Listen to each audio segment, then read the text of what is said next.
wrestling world in shock today. Former champion Chris Benoit found dead in his Atlanta home along with his wife and young son. Police now treating the discovery as a double murder-suicide. New details coming out about this horrific story, the double murder-suicide involving pro wrestler Chris Benoit, who killed his wife and son before taking his own life over the weekend. What they're trying to determine now is what role, if any, did his use of steroids that is, play in the tragedy.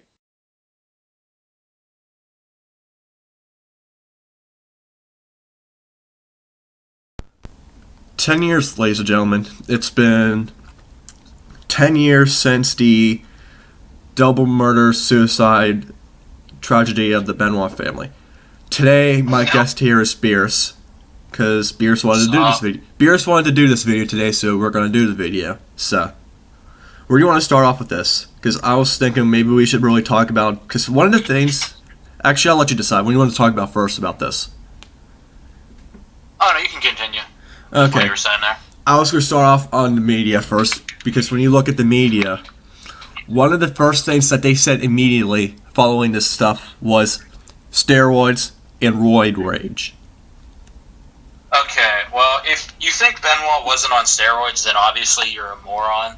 Because not only was it confirmed after the unfortunate tragedy, but look at his size and look at how he grew from WCW and ECW to WWE. Yeah, he was obviously on steroids, but the media, the media is bullshit. It is. I mean, they try painting like it's WWE's fault that this happened, which could they have taken more precautions? Yes, but also not to compare 3 people dying to 3,000. It's like 9/11. You never really know something like that can happen until it does. So, the media tried painting WWE like it was their fault. It was all steroids, blah, blah, blah. Well, there was more to it than that. Obviously, the headshots and the head trauma, which we'll get into.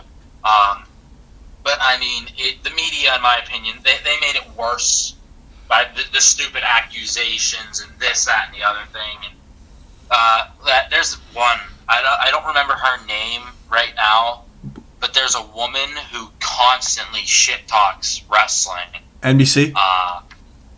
Maybe. If it was, I would say Meredith Vieira. No, it's not her. There's one woman. I can't remember her name currently. If when you start talking, I'll look it up. Maybe I think it's Nancy Grace. I think so. Yeah.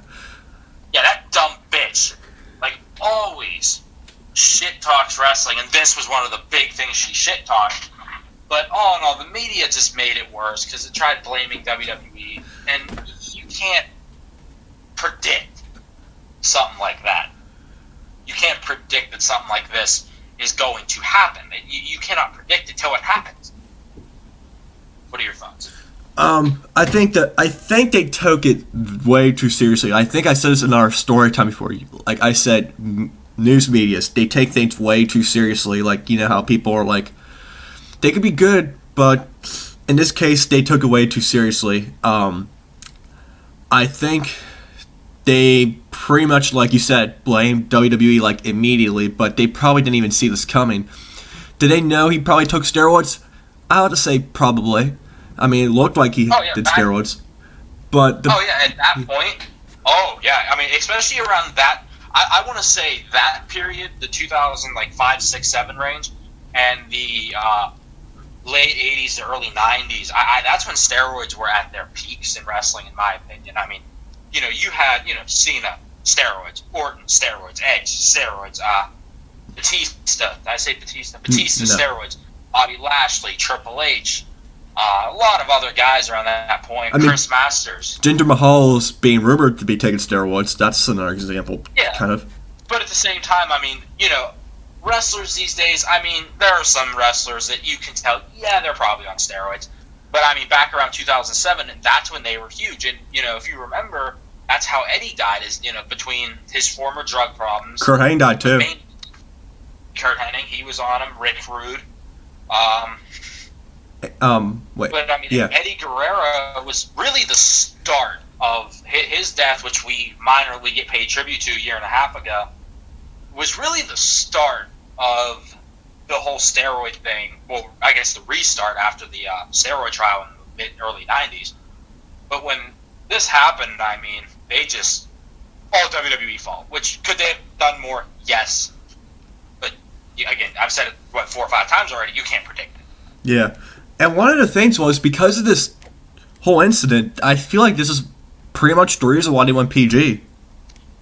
Oh yeah, absolutely. Because if you remember, after this incident, when everything started coming out, headshots got toned down. Yeah. You didn't see much. I mean, there was some violence in late 07, early 08. Like, they banned pile drivers, too. What? They banned pile drivers. Like, they're hardly seen anymore. I love pile Besides drivers. takers. Yeah, but that's because if you ever notice the Undertaker's tombstone, you never actually land on your head. Yeah. But, like, I remember when CM Punk did that pile driver to Cena, they almost fired the writer, who I think was Arn Anderson, for that. Yeah, that was the last time they did a power driver on television. I remember that match. I mean, you watch the commentary, the fans, they all go apeshit because you never see pile drivers anymore. I mean, you rarely see pile drivers in, Japan and, well, I mean, I don't watch too much Japan or ROH, but you rarely see normal pile drivers, like Mick Foley, like pile drivers anymore. But, yeah, I mean, they toned down blood, obviously, within that year. And then a year after the incident, almost exactly, I think it was in July, it was right after the Great American Bash that year, they went PG. Yeah. I was bleeding and stuff. Yeah, I remember shortly after that, Batista got fined a ton of money for bleeding. Yeah. And that's one of the reasons why I think he left, too, from reading interviews and stuff. Oh, yeah, I mean, what this thing with Benoit did, I actually just read an article, I think on What Culture Today, 10 things that it changed. I mean, it changed so much, between the drug policies, which, I mean, have been... Did you hear about that back in 07? How many top superstars got punished for that? I didn't read the article yet. Well, there's somewhere. I'll look it up real quick. But there was a ton of people who got busted in 2007 with drugs. Here, I think this is it here.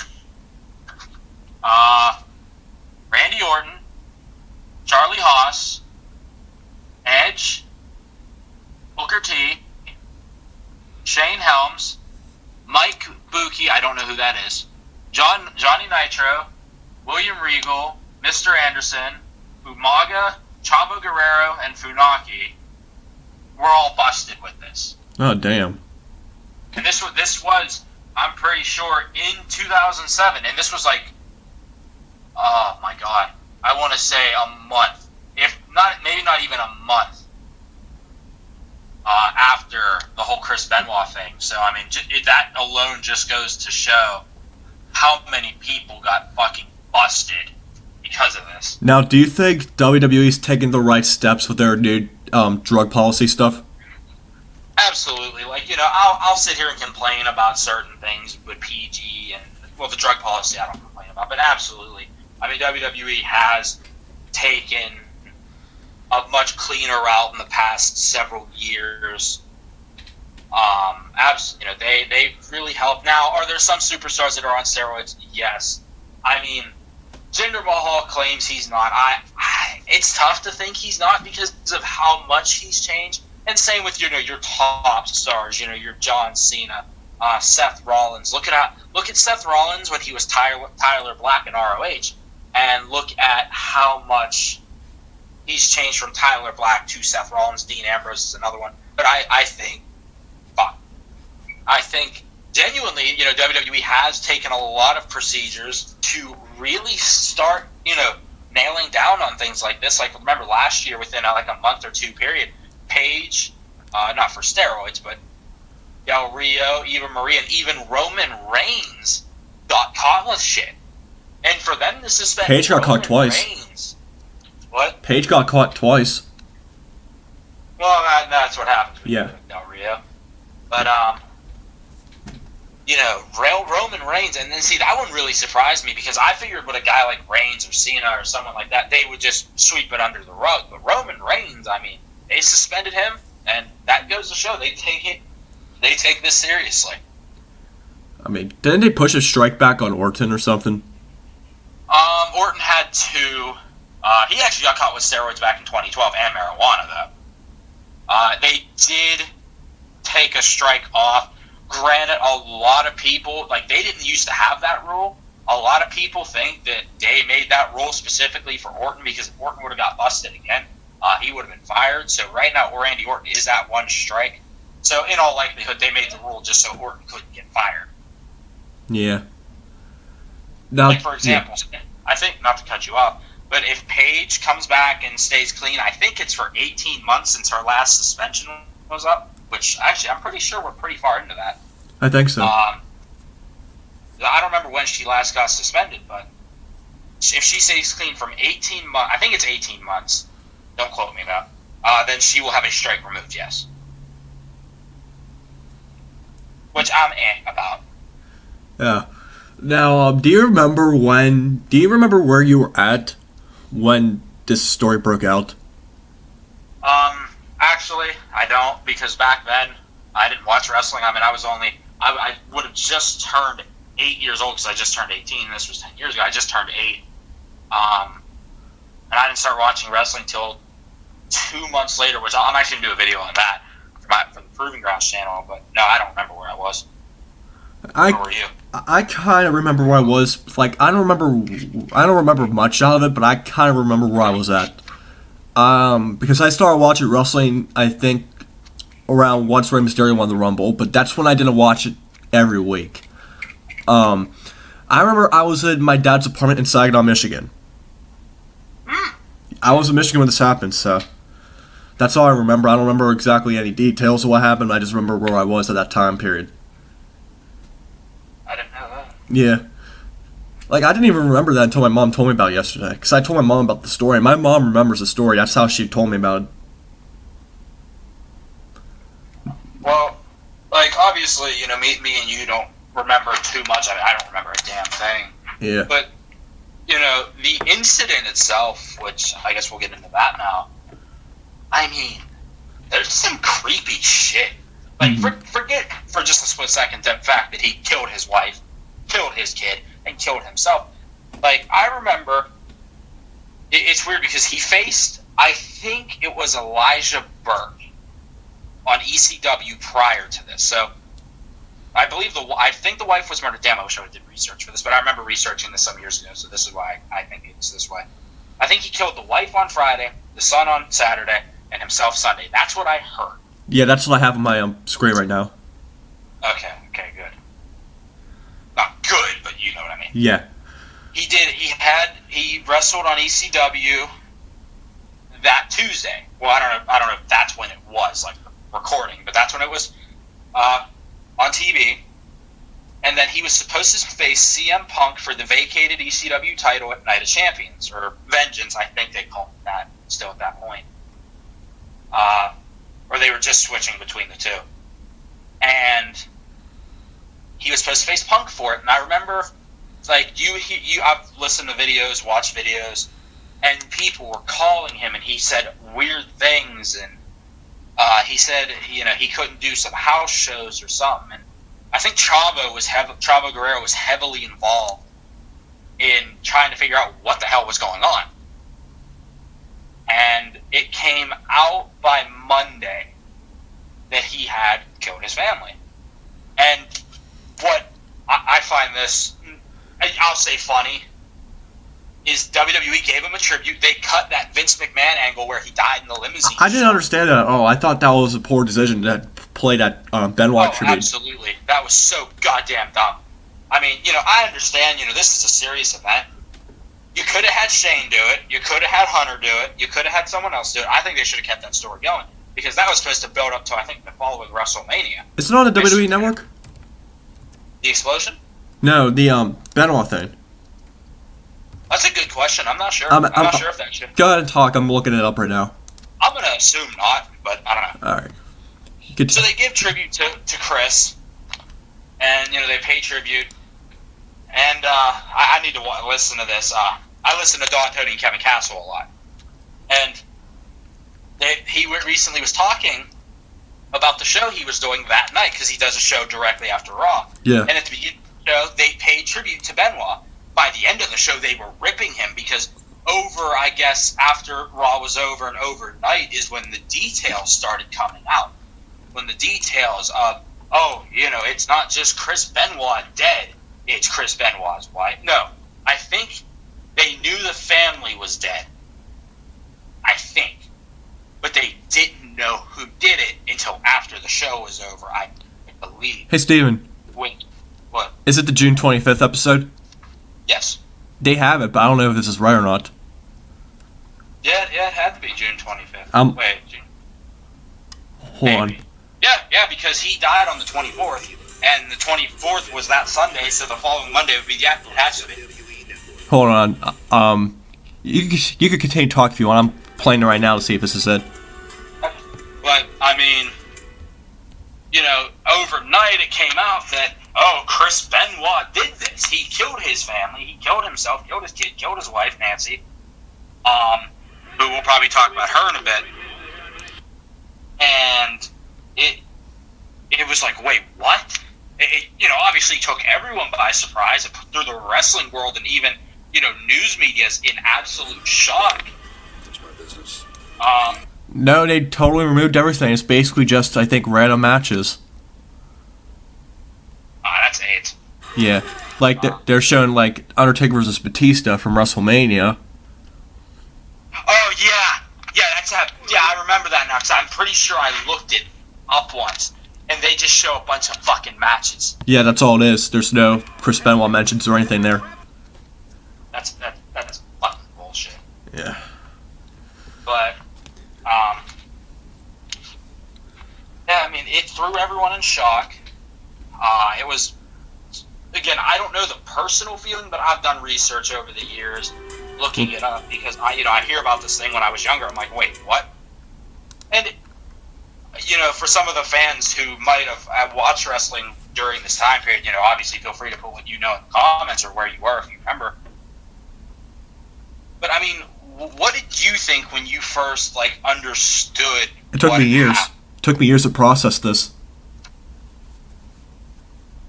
Because I was younger and I couldn't even understand it. It took me a long time for me to understand this. Yeah. Which we'll get to that at the end, because that's the most important thing about the video. But, try to think. Now, do you think, oh wait, never mind. I was gonna ask, do you think Chris Benoit's, back to the head subject, do you think some of his moves, like his headbutt and all that, could have given him all these multiple concussions? Oh, goddamn right. The headbutt alone, I'm pretty sure, you hit me with one of those once, and, you felt the impact of one of them. It was the one on Ed. That's when I stopped using it after the one on Ed. Yeah, I think you did one on Billy, I think. I think it was at 17. Yeah, I started using that Missionary 17, and I stopped using it after 17, because the impact on what it does. Oh, I would have yelled at you if you would have kept using that, because I knew by that point, how deadly this shit is. But, the headbutt alone, and, there were times, the ones in the ring off the apron, those were deadly enough. But, at WrestleMania 21, he did it off the ladder and busted himself open. He did one at the Elimination Chamber where he jumped off the pod. Daniel Bryan did it. And look what happened to Daniel Bryan. Yeah, look what happened to Daniel Bryan. Daniel Bryan's lucky he got hurt when he did, because if he wouldn't have, he might have had another one. And look, Corey Graves suffered a concussion too, and his career ended, but look where he's at now. Oh, I'll say this, if Corey Graves and Daniel Bryan were wrestling prior to the concussions, or if they were wrestling prior to Benoit, they would still be wrestling, which wouldn't have been good. I know Bryan, he said he had 3 concussions in the first 6 months of his career. I know, Corey Graves, he had concussion problems. I know there's a whole lawsuit against WWE for concussion shit, which those are just a bunch of bitter fucking pussies, in my opinion. But and then to top it off with Benoit, he took some brutal headshots. Uh-huh. times that he'd dive out of the ring and get a chair or a trash can lit. I remember one really bad one. I think in his ladder match, I want to say with Jericho at the Royal Rumble 2001, he took a vicious fucking headshot while diving out of the ring. Did he jump off a steel cage? What? Did he jump off a steel cage? I'm pretty sure he did that too, actually, yeah. Yeah, with the headbutt. I mean, it's just deadly shit to do that to your head. I mean, I know people here, you know, people have been reckless with their head. And that's not, you know, years. That's only a year and a half, 2 years of some beating. And look what the damage here has done. And I'm by no means comparing our shit to professional. But, I mean, you add years and years of unprotected headshots, of diving off the rope head first. And you see what happened to Chris Benoit. They said he had the brain. I mean, yeah, he had a young body. You know, I'm by no means a homosexual. But he had a young body. You know, he was very much in shape, but he had the brain of a fucking 8-year-old because of the amount of fucking damage he did. Like, he probably didn't know what he was doing. Yeah, they said. I mean, I remember I heard stories, and these are all rumors. Who knows if this is true? I heard rumors that he was I heard he was always quiet, but I heard rumors that he was getting paranoid at the end. That he was getting, like, just legitimately weirded out by everything. Like, he was paranoid people were following him. Paranoid people were, like, stalking him. And, you know, that all falls under the brain being destroyed because my grandfather, he's getting older. And, you know, he's not 80, but he ain't fucking far. I think he's only a few years, actually. You know, he's paranoid with shit. And, you know, he's doing that at 80, and Benoit's doing the same thing. I'm not saying my granddad thinks people are after him, but it goes to show that his brain really was that destroyed by 40 years old. I mean, headshots, head damage, concussion, it's deadly, deadly shit. Your thoughts? Yeah, like I said, like, I pretty much have to agree with you on all this stuff. Like, headshots, they could take years off your career. Stuff like that. It's just, It's just. Oh yeah, I mean, it's hard for me to explain it, dude. But it's sickening shit what the headshots can do. Now, I mean, yeah, I'm by no means defending Chris Benoit. You know, this video, we're not defending Chris Benoit. Because obviously, you know, he killed them. He killed them, and they're gone, and he's gone, and he'll never be able to answer for the sins he committed. But, I mean, I've always been, you know, I like Chris Benoit, the wrestler. I love Chris Benoit, the wrestler. He was great. He was the originator of Suplex City. So part of me always wondered, was there something else involved? What do you think? Did I keep talking first and then taking everything? So what do you think? Well, one of the things I always hear about, and this is just a rumor, which I think this rumor is BS, one of the names that comes out is Kevin Sullivan. Oh, yeah. To me, I think that rumor's BS. I think Kevin Sullivan had nothing to do with this. Oh, yeah. I mean, you know, there was talk because Nancy was with Kevin before Benoit. Yeah, in WCW. Benoit, which is weird because Benoit is a decent portion younger. Not too much, actually. But she was with Kevin before Benoit, and Kevin did a storyline in WCW where she went with him, and inadvertently he booked his own divorce. And then, like, there was always talk of where was Kevin Sullivan that night, or those nights. And, I mean, you know, you can sit here and make rumors, but, I mean, in all seriousness, there's next to no way, because I'm sure people were questioning Sullivan, because Sullivan was by no means a good dude. I'm sure he was questioned, but, I mean, there was never, ever any evidence that proved or even hinted that Kevin Sullivan had anything to do with Chris Benoit and the murders. And, you know, I've heard bad things about Sullivan over the years, but, I mean, there's a big difference between being a scumbag and being a killer, especially a killer of a child. Yeah. You there? Yeah. Okay. The last thing in this video I want to talk about, unless there's anything else you want to talk about, because we pretty much discussed the entire head trauma stuff and stuff like that. The last thing I want to ask before you end this video, unless, like I said, you have anything else to say, is Chris Benoit Hall of Fame. To me, I say no. Because what he did. Half and half, and here's why. The wrestler deserves it. I see your point there. But, not many people don't view it the way I view it. You know, they won't view it as, oh yeah, we're honoring the wrestler Chris Benoit, you know, the Rabid Wolverine, the Crippler. You know, you are still honoring the person, and that's the problem. Is the person is who killed his wife, his son, and himself, and you know, plagued his career.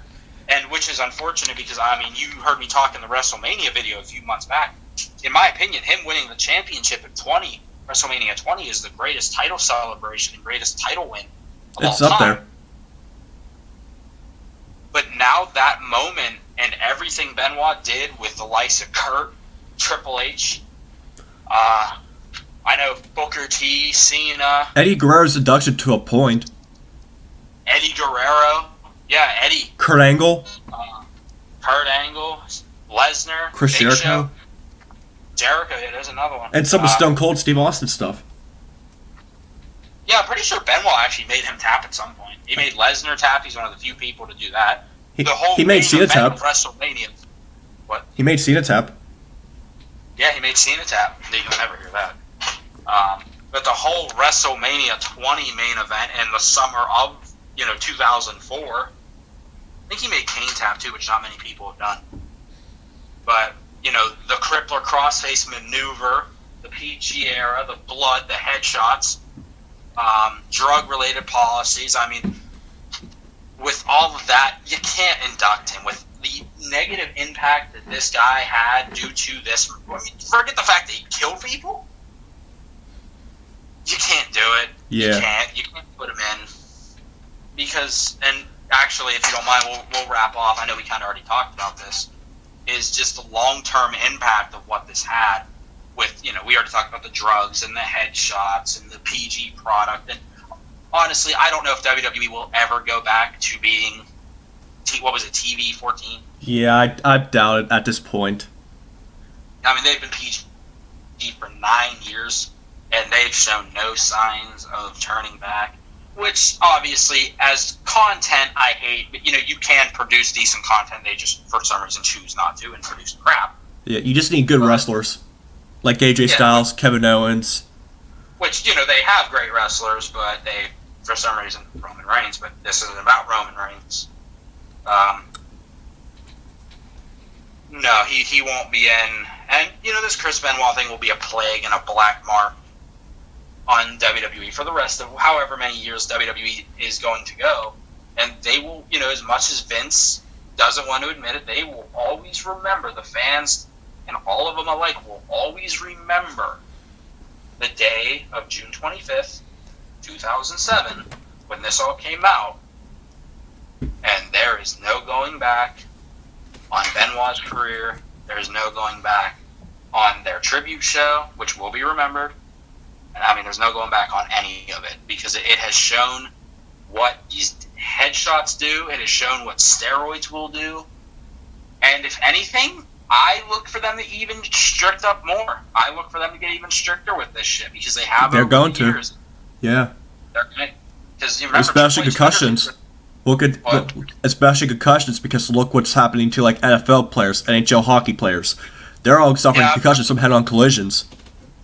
I've heard that the NFL is like hardcore starting to. They're getting lawsuits. Get into this. They're getting a ton of lawsuits.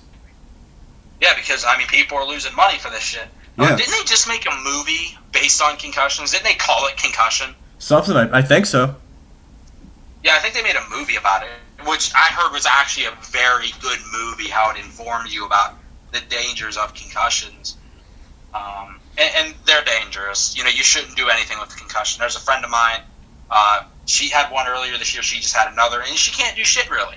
You know, you have to be so careful with concussions because one wrong move and you can really fuck yourself up. And they're long term. You know, they don't go away in just a month.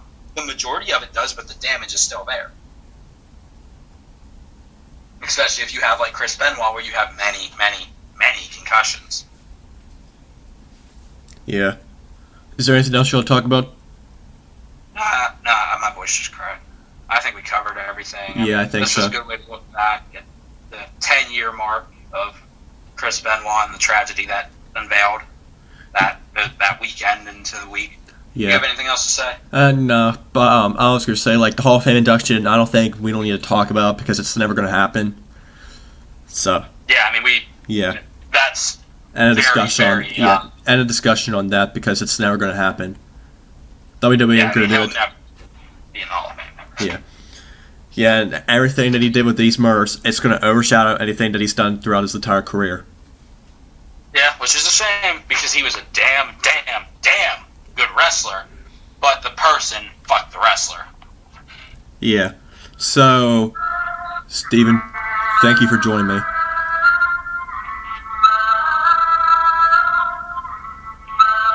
So I will always pay tribute to the wrestler, but hate the human being. Yeah. That's how I look at it. Alright, so this was the 10 years Chris Benoit tragedy discussion.